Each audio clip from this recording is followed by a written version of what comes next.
Good morning!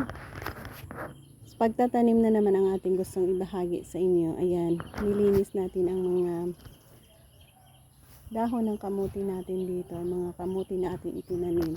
At nag-start tayong magtanim ng okra. So, ayan. Meron silang shade.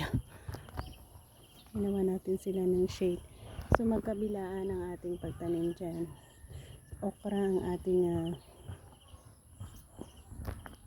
okra. Natubo na So, abang na naman tayo sa magandang tubo ng ating okra dito. So, at aasa tayo. So, bali, isa. Basta natin isa, dalawa, tatlo. Gawa natin ng tatlong plat. Kaya tayo ngayon ay naglilinis. Paglinis, madali lang naman. Hindi natin pwedeng gamitan ng grass cutter ito dito dahil sa may mga tanim din ito dito. Chill lang na paglilinis ang ating ginagawa dito.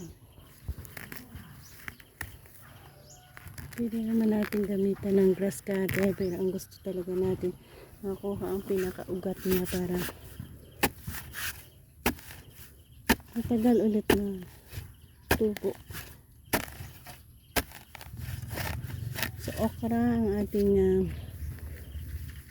itatanim sa area na ating lilinisan na ito.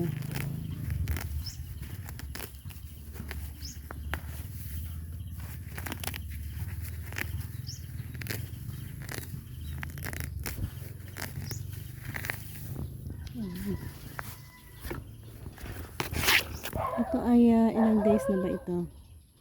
1 week simula ng ating itinanim from the seeds.